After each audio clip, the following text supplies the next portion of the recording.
As of this recording, the S&P 500 has dropped nearly 8% in little over a week, giving us the worst action we've had in years. And on Monday, the Dow had its worst point drop in history. The last time we got anything close to this was in September 2008, in the middle of the financial crisis. The Dow drop also coincided with the largest one-day spike in the VIX ever.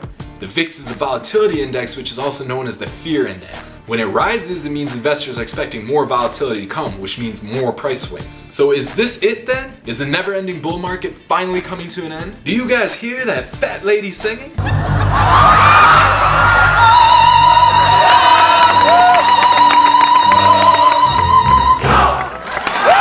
What's up, traders and investors? AK from Fallible here. I wanted to give you a real quick update on what the hell is going on in the markets. And if you're stressing out, I just wanted to say, it's all gonna be okay, baby. If Tom Brady can handle not getting his 6th Super Bowl ring, then you could handle this. And to answer your question, no, this is not the market crash that kicks off the next financial crisis. Odds are this is just a correction. A nasty one for sure, but still just a correction. So why did we get this sudden drop in the first place? Well, the wise and wealthy Ray Dalio, founder of the most successful hedge fund ever, Bridgewater, explained what's going on in a recent LinkedIn note. Over the past week or so, we had reports of strong growth and rising wages. Good things, which sent bonds and stocks down, bad for most investors, due to justifiable fears that the Fed will tighten faster than is priced in the credit markets.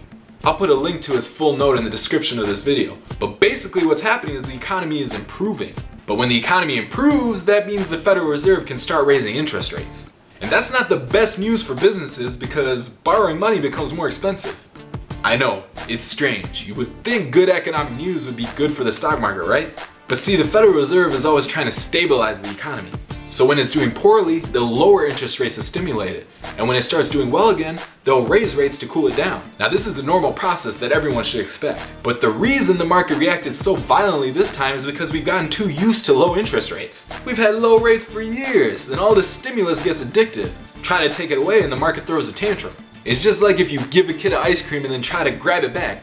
He's not gonna be too happy. Low interest rates have created a very easy market. This thing has been going up non-stop and people are feeling way too comfortable. Just check out this chart showing sentiment in the market. Investors are the most bullish they've been since 1986. Everyone has become complacent, just betting the market will go higher. And when you have all that money going in one direction, it becomes like an overcrowded theater. As soon as someone yells fire, everyone rushes out at once and you get huge drops like we just seen. And sudden drops like this trigger all the automatic algorithms working in the market. So the machine starts selling as fast as they can too, and then you get an even steeper drop. This is very similar to previous quant-related flash crashes we've had in the past, like in '87 or 2010. It works just like dominoes. One trigger sets off the whole chain. But like I said before, this is very unlikely to be some big turning point in the markets. And that's because the economy is doing great.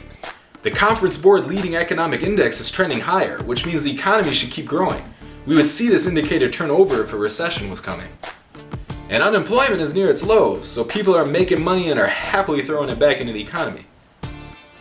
My partners at MacroOps also have a proprietary equity indicator that is still in a strong uptrend, meaning the long-term trend for stocks is still up. Really, all the indicators are saying that the economy is going to keep growing. The chances of a recession in the next 12 months are slim to none. So rest assured this is not a market crash. It's likely just going to be a large correction. And that's a good thing because it's going to clear out a bunch of investors, reset sentiment, and set the stage for the next leg higher in markets. So don't panic, just stick to your trading plan. And make sure you subscribe to this channel because this week I'm going to release a video on one of the most interesting and potentially lucrative stock opportunities I've seen in a long time. And with the recent market drop, this is probably a pretty good buying opportunity. Stay tuned. Bye.